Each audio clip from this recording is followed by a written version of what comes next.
현재 일본 사회는 도쿄올림픽 조직위원회 당국과 IOC의 계약 내용이 공개돼 파란이 일고 있습니다.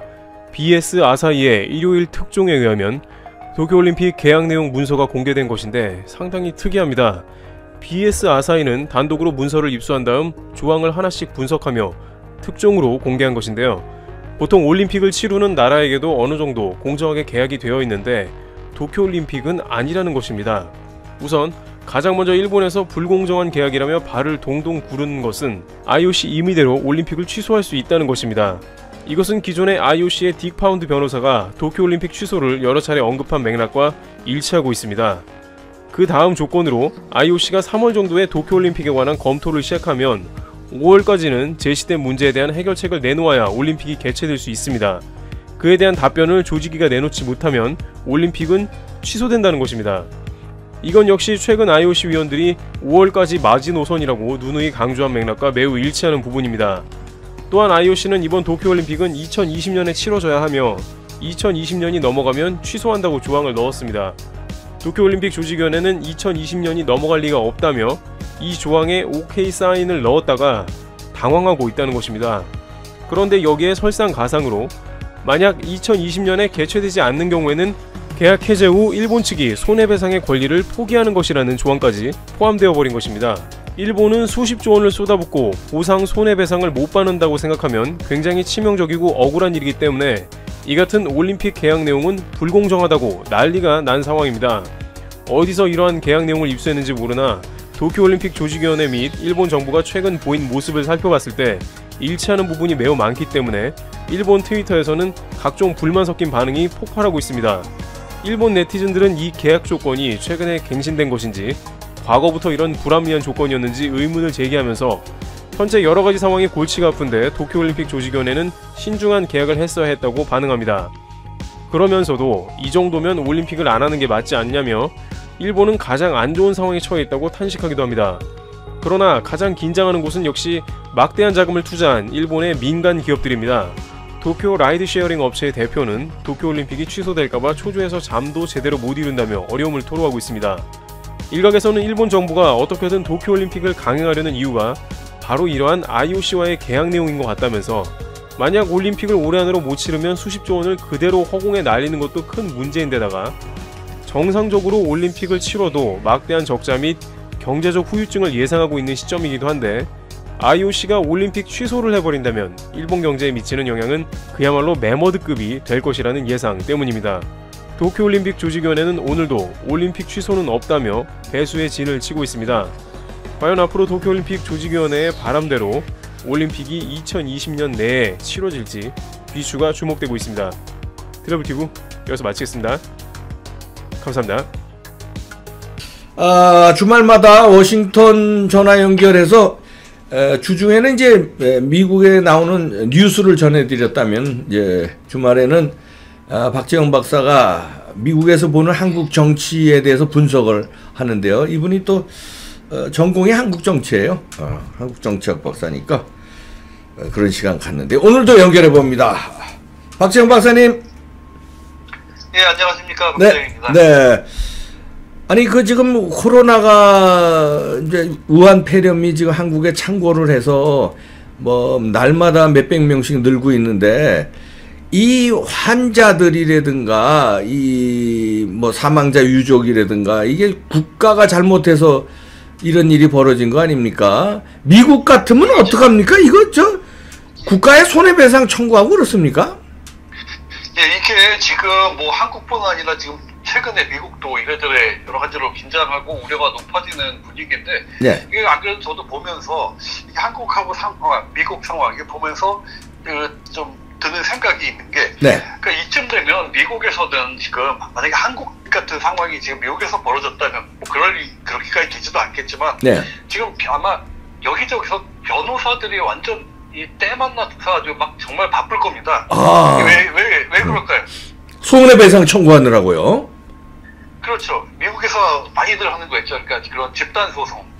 집단소송 그렇죠. 하는 건데 한마디로 국가, 문재인, 정부 뭐 이런 걸 대상으로 직접 피해자 뭐 환자들이나 있을 거고, 네. 그리고 또 그 뭐 가족들이나 주변 간접 피해자, 그리고 여러 가지 정신적 피해 있고, 지금 여러 가지로 얼마나 그 스트레스 받고 힘듭니까? 네. 이 마스크 구하기도 힘들고, 뭐 생업에 당장 지장 있고, 돈도 못 벌고, 이런 모든 국민들, 이런 사람들 다 모아가지고 국가를 상대로 소송을 하자고 아마 변호사들이 엄청 광고하고 돌아다닐 겁니다.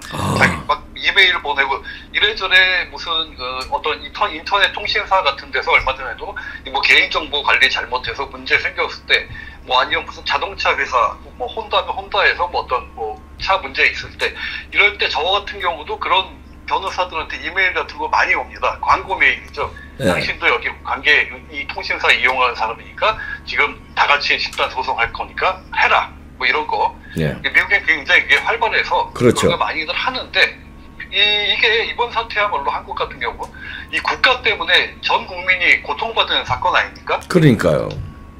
그러니까 이 정도 되면 미국에서는 국가를 상대로 한 소송감으로 충분하다. 이게 미국 사람들의 지금 공통된 인식입니다. 예. 그러니까 한국 같은 지금 무한폐렴 이 경우 국가는 모든 피해자들을 대상으로 한 소송에서 지를 가능성이 미국 기준으로 볼 때 대단히 높죠. 예. 이게 국가가 정책 결정 잘못해가지고 국민들의 생명과 재산에 막대한 피해를 준 건데, 특히 이게 충분히 어느 정도 막을 수 있었던 피해 아닙니까? 무슨 그 전에 세월호처럼 갑작스런 배 침몰 사고하고는 전혀 다른 얘기죠. 이게. 아, 그러면 중국인 입국만 빨리 금지시켰어도 이렇게 창궐하지 않아요. 예. 그렇죠. 이게 예. 몽골이나 다른 동남아 국가들처럼 완벽하게 대응할 시간, 특히 한국은 그거에 또 자원까지 아주 충분하지만 국가는 국민을 사실상 버린 거죠. 버린 왜 거죠. 그러냐? 예, 중국 눈치 보고 자기들 정치적인 계산하느라고 국민들을 포기한 겁니다. 예. 이게 그러니까 이 국가는 마땅히 국민들의 피해를 배상해야 되죠. 네. 왜 그래야 하는지는, 사실 왜 그래야 하는지는 누구보다 저희 이 박사님이나 저희나 다른 우리들보다 문재인 자신이나 이 정부 사람들이 제일 잘 알 겁니다. 왜냐하면 그 사람들 세월호 가지고 얼마나 뭐 배상해라 뭐해라 국가가 책임져라 몇 년을 울거먹었습니까? 사실. 그러니까요. 그 사람들이 내세운 논리가 뭔가요? 국가의 배상 당연한 논리. 그 이유 그대로. 그러니까 복잡할 것도 없죠. 예. 자기들이 했던 말 그대로니까. 그러네요. 예. 그러니까 이 박사님 그 세월호 때 생각나시고 또 박근혜 대통령 때도 생각나시지 않습니까? 그럼요. 이게 국정농단했다, 뭐 세월호 이 피해줬다 이유로 그 집단 소송들이 있었죠, 한국에서도. 네. 그 두 번의 사례를 제가 좀 비교를 해보겠는데, 네. 이게 이 박근혜 대통령에 대한 집단 소송, 그리고 세월호 피해자들의 집단 소송, 이게 비슷한 것 같으면서도 차이가 상당히 있는데, 이걸 한번 좀 간단히 살펴보면, 네. 우선 결과부터 얘기하면 세월호 사고에 대해 유족들이 제기한 배상 청구에서는 국가의 책임이 인정이 됐습니다. 네. 그래서 그런데 이 국정농단이라고 박근혜 대통령한테 피해 배상 요구한 거는 법원이 기각을 했어요. 네. 다르죠, 결과가. 예. 근데 왜 이렇게 결과가 엇갈렸냐? 지금 우한폐렴 사태 때 왜 문재인 등이 배상해야 하고 소송이 필요한지, 이 결과가 엇갈린 이유를 보면 여기서 나타나는데요. 먼저 이 박근혜 대통령 상대로 한 4천여 명이 제기한 손해배상 소송은 법원이 기각을 했는데, 네. 이게 박근혜 대통령 국정농단으로 뭐 정신적 고통과 피해봤다, 그러니까 1인당 50만 원씩 총 20억 원을 배상해라, 이런 소송을 냈었는데, 이때 마침 또 이 소송 대리인이 노무현 전 대통령 사위였죠. 곽상원 변호사. 그러니까 예. 예, 그랬는데 여기 기각이 됐고, 네. 또 별도의 소송이 또 있었는데 뭐 340명인가가 거의 같은 내용으로 소송, 이거 역시 다른 법원에서 기각이 됐습니다. 이 재판부는 여기에 대해서 이 공무원이 직무상 의무 위반한 걸 가지고 제3자가 손해를 입은 경우엔 배상 청구권이 발생하려면 공무원의 직무상 의무 위반 행위가 제3자의 손해배상하고 상당한 인과관계가 있어야 된다, 이렇게 지적을 하면서 기각을 한 거죠. 네. 근데 여기서 한번 잘 따져보면 이번 사태, 이번 우한폐렴 사태, 대통령부터 공무원들 의무 위반했습니까, 안 했습니까? 했죠. 해나마나 뭐 엄청난 짓을 벌인 거죠. 그쵸? 네. 그리고 이 때문에 국민들이 손해 봤습니까, 안 봤습니까? 엄청난 손해를 보고 있죠. 지금 이제 5천만 국민 전체가 손해를 보고 있죠. 지금. 예. 예, 그러니까 법원에서 판시한 그대로죠. 네. 공무원의 직무상 의무 위반으로 제3자, 네. 완벽한 손해본 게 확실하게 인과관계가 있죠. 있다고 봐야 되겠죠. 그렇죠. 그래서 근데 여기에 비해서 세월호 유족들이 국가 책임 물으면서 제기한 소송은 법원이 국가의 책임을 인정을 했습니다. 또 이때 그 법원이 뭐라고 그랬냐면 책임 소재 놓고 지금도 분쟁이 계속 중이지만 국가의 책임을 인정을 했어요. 예. 그 책임 소재 완전히 밝혀지기 전인데도. 왜냐?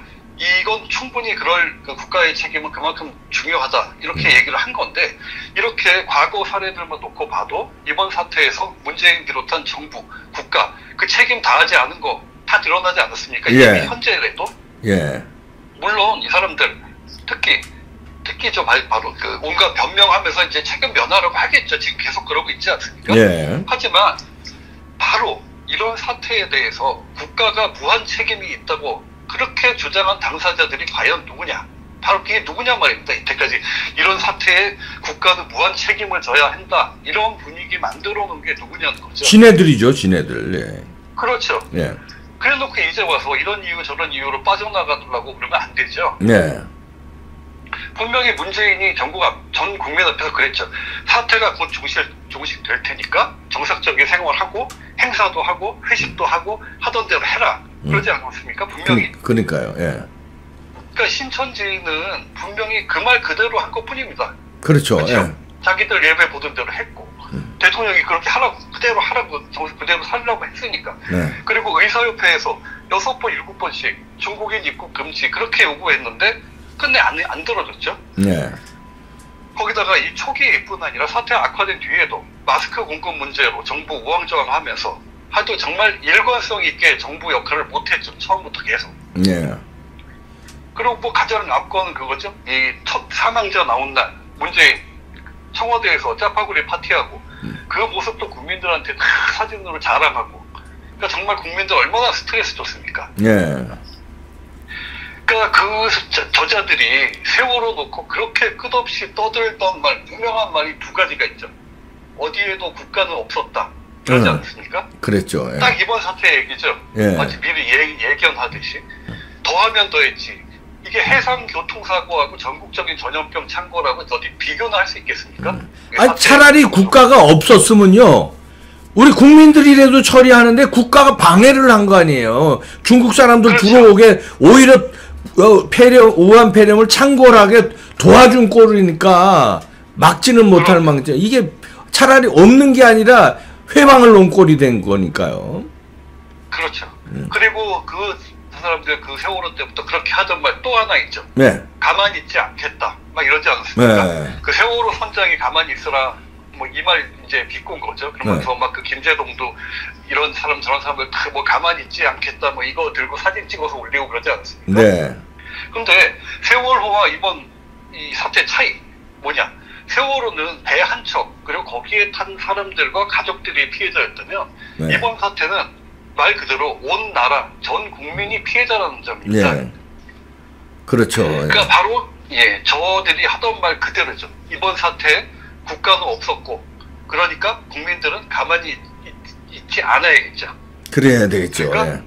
그러니까 어떻게 하느냐? 그러니까 전 국민이 모일 수 있는 사람 다 모아서 집단 소송을 하는 거죠. 네.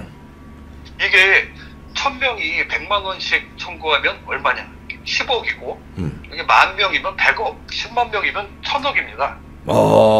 그러네. 이게 지금 이봉규 TV 구독자가 거의 50만 다 돼가죠. 네.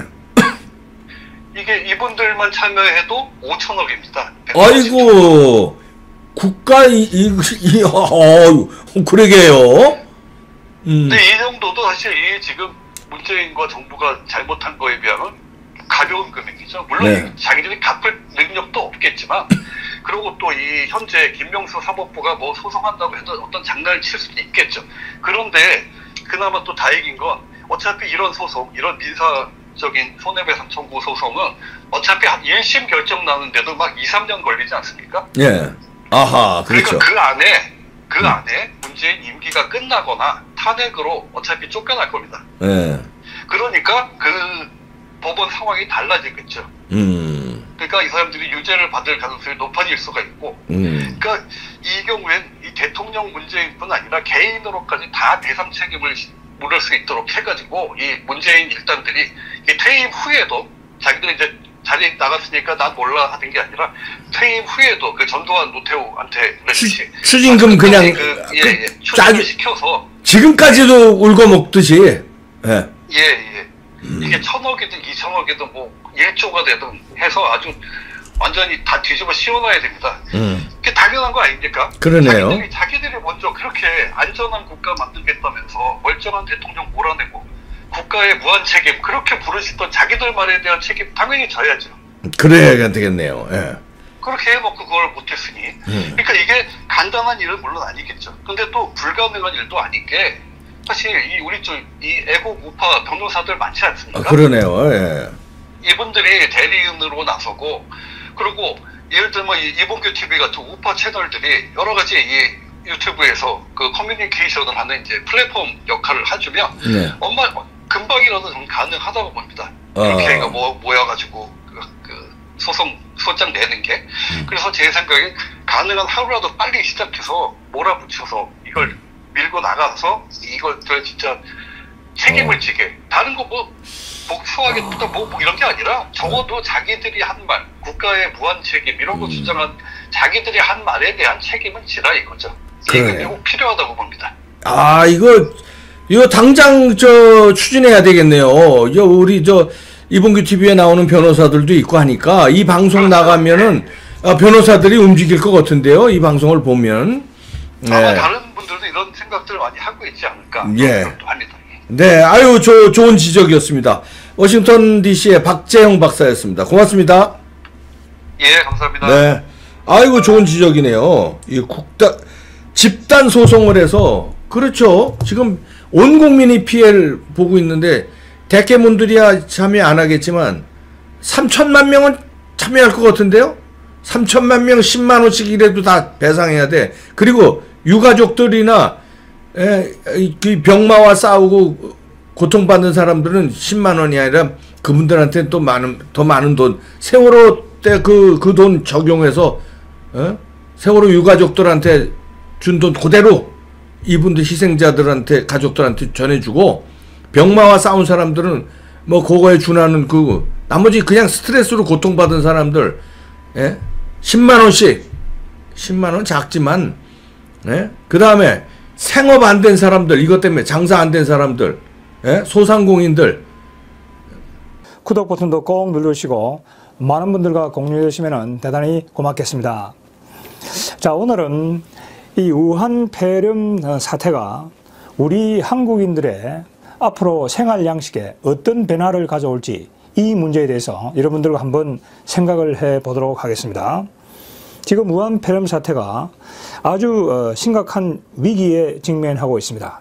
자, 우리 의료진들의 수준이라든지 그리고 우리 국민들의 협조, 우리 국민들의 공화주의적인 그런 의식에 비춰볼 때 이런 위기는 우리 모두가 힘을 합쳐서 대응해 나간다고 한다면 반드시 극복될 수 있을 것이다. 이런 확신을 갖게 됩니다. 자, 동시에 우리는 이러한 위기에 대응해 나가면서 앞으로 이번 우한 폐렴 사태가 우리의 생각에, 한국인의 생각에 어떤 변화를 가져올 것이고 이것이 한국인들의 생활 양식에 어떤 또 변화를 촉발시킬 것인지 이런 문제를 생각해 보면서 이 미래의 변화에 우리가 그걸 생각을 해보고 또 거기에 대한 대책을 조금 세워 나가야 되겠습니다. 자, 그러니까 지금까지 우리가 이러한 어떤 우한 폐렴 사태에 직면을 해가지고 전혀 이러한 전염병이 여기에 올 것이라고는 우리가 예상을 할 수가 없었던 것이죠. 자, 그리고 과거에 사스라든지 메르스라든지 이런 것들이 또 있었습니다만은 전혀 다른 어떤 종류의 이 바이러스가 또 퍼지게 됨으로 해서 우리가 지금 커다란 위기를 맞고 있고 또 이러한 위기를 거치면서 우리가 한국인들이 이 문제에 대한 이 생각이 크게 변하게 될 것이다. 이런 의식의 변화가 우리 한국인들의 생활 양식에도 아주 커다란 변화를 가져올 것으로 이렇게 보입니다. 자, 지금 이미 미국의 그 저명한 언론이라든지 연구기관들에서는 이 코로나 바이러스에 대처해 나가면서 동시에 이러한 코로나 바이러스가 전 세계로 퍼지면서 이것이 앞으로 전 세계 각국에 있는 사람들의 어떤 의식이죠. 생각의 어떤 변화를 가져올 것인지, 그것이 또 인간의 행동의 변화를 가져와서 그러한 생활 양식의 변화를 가져옴으로 해서 그것이 경제 그리고 문화, 정치 많은 분야에 아주 새로운 변화를 가져올 것으로 이렇게 전망을 하고 있습니다. 자, 오늘 우리가 그 문제에 대해서 한번 생각을 해봐야 되겠습니다. 여러분들께서도 이 세상을 읽기 프로그램을 보시면서 아마 그런 생각을 하고 다 계실 겁니다. 자, 이번 사태를 극복해 나가면서 앞으로 내 자신 그리고 우리 주변 그리고 우리 사회가 어떤 식으로 바뀔 것인지, 거기에 대해서도 우리가 다 같이 한번 생각을 해보는 그런 시간을 가져야 되겠다.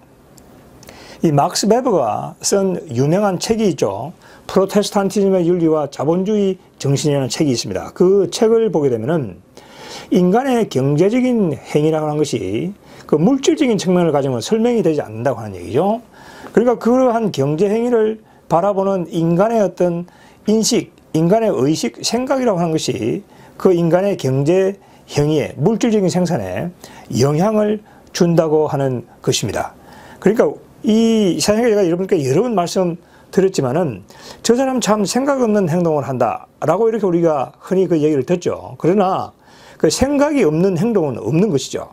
그러니까 그 행동이 잘못되었을 수는 있어도 모든 행동이라고 하는 것은 우선 어떤 생각이 있는 겁니다. 그 생각이 있어가지고 막스 베버가 이야기한 것처럼 그 행동을, 그것이 물질적인 생산이든지 아니면 또 어떤 문화적인 활동이라든지 정치적인 행위라든지 이런 것들을 전부 다 촉발시키는 것이죠. 그러니까 이번 우한 폐렴 사태를 거치면서 우리 한국인들의 의식, 일반적인 얘기로 생각에 커다란 변화가 생긴다고 하는 얘기죠. 그러면 이렇게 변화가 생기게 되면은 그것이 바로 우리의 각자의 행동에 영향을 주게 되고 그것이 경제, 문화, 예술, 정치 그리고 모든 기술 이런 분야에 영향을 주게 된다고 하는 것이죠. 그래서 우리가 이번 우한 폐렴 사태를 극복해 나가면서 동시에 항상 이런 미래를 전망해보는 그러한 것도 관심 있게 우리가 항상 봐야 되겠다 이런 생각을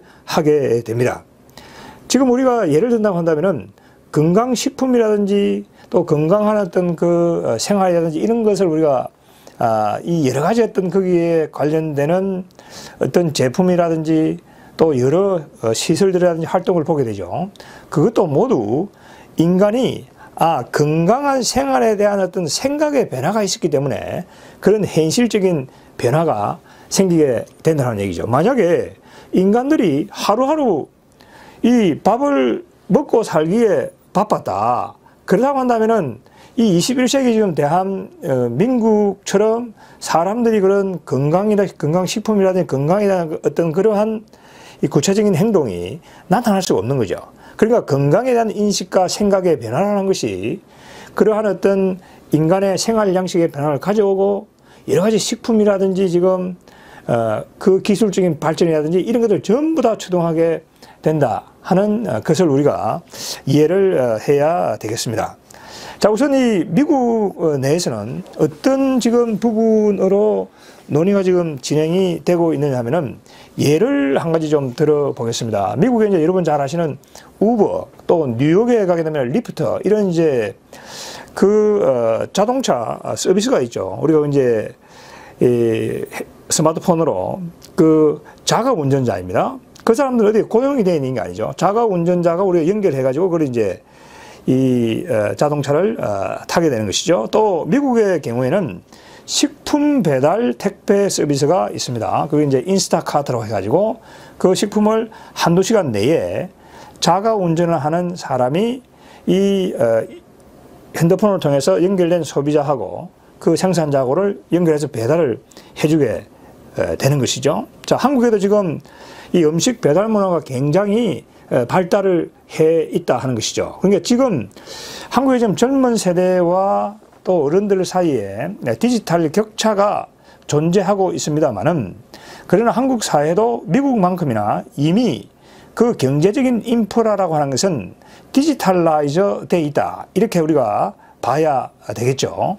그러니까 지금 이게 디지털 기반으로 해서 예를 들어 나간다면 제가 말씀드린 우버라든지 리프트라든지 인스타카트라든지 한국의 지금 여러 지금 택배 서비스라든지 자 이런 것들이 하나의 이제 예로서 제가 여러분들께 말씀을 드리는 것이죠. 그러나 이것이 말이죠. 미국의 경우에도 2009년에 그 코로나 그 독감이 왔을 때하고 지금 약 10년 뒤에 이 코로나 바이러스가 왔을 때를 비교를 해본다고 한다면 그 예를 들면 사회 경제적인 이 기반 인프라라는 것이 완전히 달라져 있다는 얘기죠. 지금 우리가 디지털 시대에 살고 있기 때문에 그 기술이라는 것이 하루가 다르게 지금 바뀌고 있다.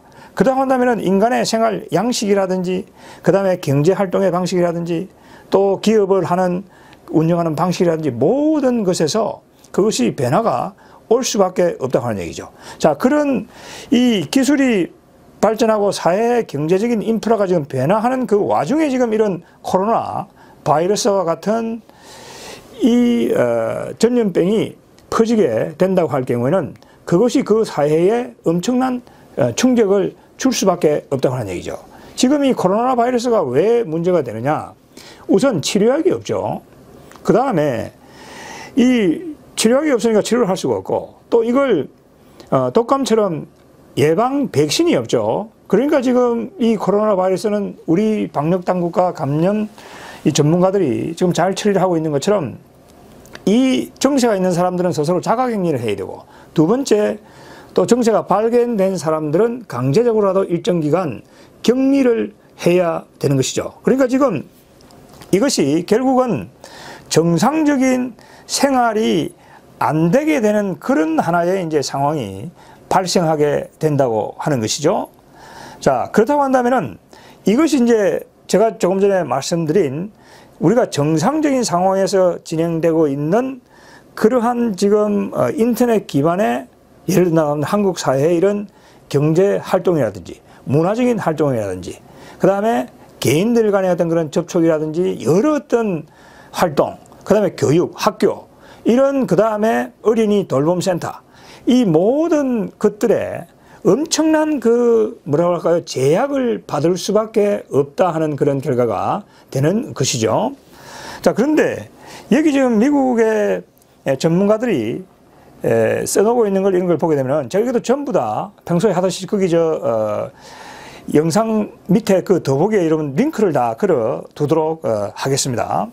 그래서 이렇게 만약에 된다. 자, 우선 우버 자동차를 예를 들어 본다고 하게 되면은 이게 지금 그 우버의 그 운전을 해주는 사람들은 이 전염병이 이렇게 퍼지게 될 경우에는 그 사람들이 일단은 자기 보호를 위해서 거기에 일을 안 하려고 하겠죠. 물론 일을 하려고 하는 사람도 있겠지만은 우선 그 사람들이 일을 안 한다고 할 경우에는 결국은 그 우버의 이 신청에 응하는 운전자가 적어지게 된다고 할 경우에는 당연히 우버 가격이 인상될 수밖에 없겠죠.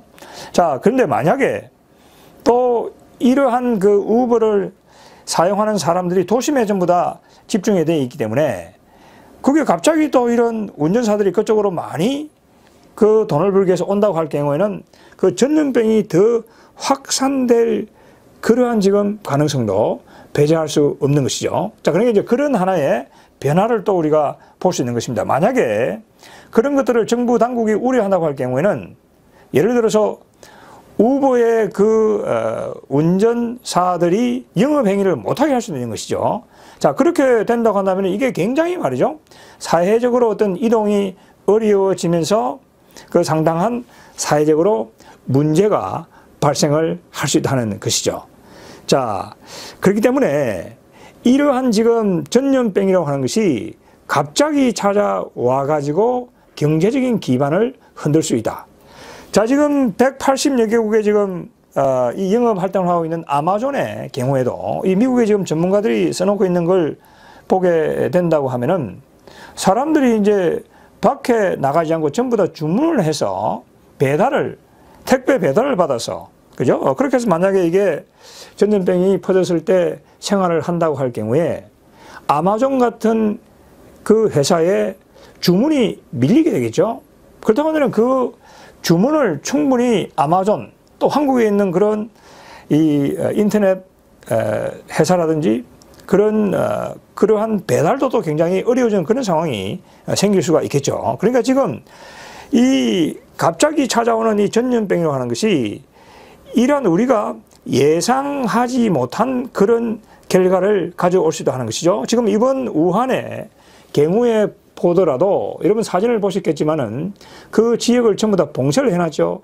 그리고 집집마다 또 가족들도 나가지 못하도록 봉쇄를 해놨죠. 그러니까 우한 지역에 살았던 중국인들이 이번 위기의 과정에서 나름대로의 어떤 생필품이라고 하는 것을 그 택배, 배달에 굉장히 많이 의존했다 하는 것이 이제 확인이 이번에 되고 있는 것이죠. 그러니까 이런 것이 평소에는 문제가 없지만은 독감이 아니면은 이 코로나 바이러스 같은 이 전염병이 갑자기 퍼진다고 할 경우에는 자가 스스로 격리를 하든지 강제적으로 격리를 또 당해야 되기 때문에 그러한 하나의 시스템이 붕괴할 수밖에 없다 하는 그런 지금 결론에 도달한 것이죠. 자, 그렇다고 한다면은 이러한 위기 상황에 대응해서 이 한국 사회가 결국은 한국인들의 우선 생각이 우선 변하게 될 것이고, 자, 거기에 대해서 우리 개인들이 또 대비를 해야 되겠죠.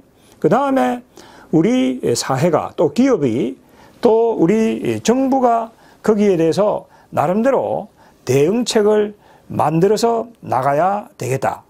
자, 한 가지 또 예를 당장 들어본다고 하면 지금 학교가 전부 다 문을 닫고 있죠. 왜냐하면 학교가에서 이 코로나 바이러스 전염병이 제일 많이 퍼질 수가 있고 또 나이가 어린 그 학생들에게 감염이 될 경우는 더 큰 지금 문제가 생길 수 있기 때문에 학교가 이제 결국은 이 휴교를 하게 되겠죠.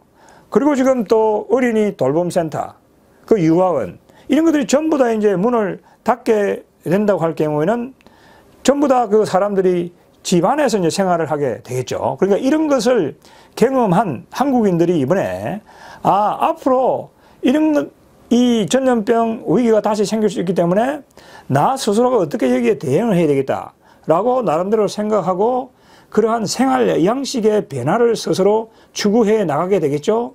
자, 그렇게 된다고 하면은 우리 사회의 이런 여러 분야, 의료 그리고 식품이라든지 그 다음에 문화라든지 제가 말씀드린 어떤 여러 가지 경제적인 그런 행위들도 많은 분야에서 변화가 올 수가 있겠죠. 자, 그리고 또 예를 든다고 한다면 지금 한국인들이 또 많이 지금 애완동물을 키우고 있죠. 그런데 이게 지금 만약에 제가 말씀드린 대로 이 택배가 전염병이 퍼져가지고 안 된다고 할 경우에는 그러한 어떤 애완동물에 대한 사료 문제 이런 것들도 대단히 중요한 문제로 부각이 될 수가 있겠다. 자, 그래서 그러한 이 상황의 변화에 맞게 우리가 이제 어떻게 대응할지 이제 이런 것들에 대한 생각이 이번 위기를 거치면서 우리 한국인들의 생활 양식의 변화를 가져올 것이고 우리 한국의 사회를 크게 변화시킬 것이다. 우리가 이렇게 볼 수가 있겠습니다. 특히 글로벌 경제적인 차원에서 본다고 한다면은 더 이상 중국에만 생산 기지를 두는 그러한 경제 행위, 활동, 그 기업의 전략적인 판단이라는 것은 더 이상 존재하지 않을 것으로 보입니다. 그러니까 그 생산 기지를 우리 기업들도 앞으로는 다변화해 나갈 수밖에 없을 것이다. 이제 그런 또 변화도 생길 수가 있겠죠. 그래서 이제 제가 말씀드린 것은 그런 하나의 몇 가지 지금 예를 여러분들께 지금 들어드리고 있습니다. 자, 그 다음에 이번 위기를 거치면서 우리 국민들의 정치의식에도 커다란 변화가 올 것으로 보입니다. 그러니까 이번 문재인 정부가 초기에 이 문제에 대해서 제대로 대응을 못했습니다. 그러니까 전문가들이 중국인들의 출입을 완전히 막아야 된다 라고 이렇게 요구를 했지만은 문재인 대통령이 정치의 논리를 내세워가지고 그걸 받아들이지 않고 우리 한국의 문을 대문을 활짝 열어 놓음으로 해서 지금 이런 위기가 크게 퍼지게 된 것이죠. 그래서 결국은 정치 의식에 있어서는 우리 한국인들이 정치 불신, 그렇지 않아도 지금까지 그 불신이 상당히 깊었는데 그 불신이 더 심해질 것으로 이렇게 보입니다. 그래서 앞으로 우리 정치권도 우리 국민들의 정치적인 신뢰를 어떻게 회복할 것인가, 그게 정치권에 주어진 커다란 과제다 이렇게 생각이 됩니다. 자, 그래서 우리 이번 과정을 거치면서 우리 국민들도 정치권에 대한 인식, 또 정부에 대한 인식, 또 나름대로 이러한 위기를 극복하기 위해서는 우리가 어떤 정치인, 어떠한 정부를 요구해야 될 것인지 이런 것들을 다시금 생각해 보게 되는 정치의식에서도 커다란 변화를 가져올 것으로 이렇게 보입니다. 그리고 지금 미국에서 굉장히 또 이 심각하게 생각하고 있는 것이 미국의 많은 제약 회사들이 약을 만드는 그 기계를 의존하고 있다고 하는 얘기죠. 근데 이번에 미국 식약청이 최초로 뭘 발표를 했느냐면은 더 이상 인간에게, 우리가 환자에게 처방해야 되는 약이 없어지는 그런 사태가 최초로 지금 발생했다고 하는 것이죠. 왜냐하면은 그 부품을 중국으로부터 기계를 미국 제약회사들이 수입했는데 중국이 완전히 그 공장이 가동이 중단이 되어버린 것이죠. 그래서 지금 미국 식약청이 63개의 그러한 아주 중요한 그 기계를 만드는 중국 내의 제조업체에 대해서 아주 긴밀하게 모니터링을 하고 있다. 이런 지금 보도가 여기에 나오고 있는 것이죠. 그러니까 주식시장이 무너지는 이런 것에 그치지 않고 지금 한 단계 더 나아가서 꼭 급한 환자들에 꼭 필요한 그 약도 생산할 수 있는, 약을 생산할 수 있는 기계마저도 지금 없다라고 하는 것이 이제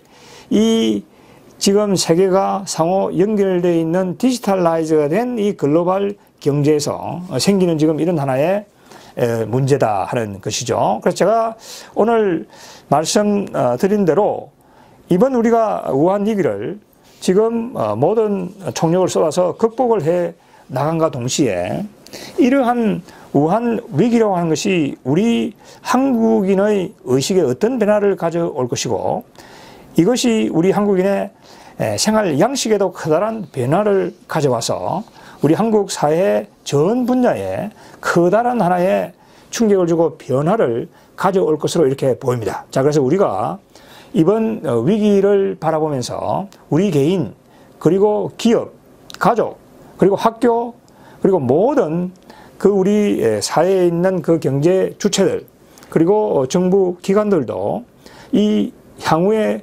닥쳐오게 될 그러한 생활 양식의 변화에 맞게 잘 적응할 수 있도록 그러한 대처 방안을 철저하게 세워 나가야 되겠다, 이런 생각을 하게 됩니다. 자, 오늘은 여기까지 하도록 하겠습니다. 감사합니다.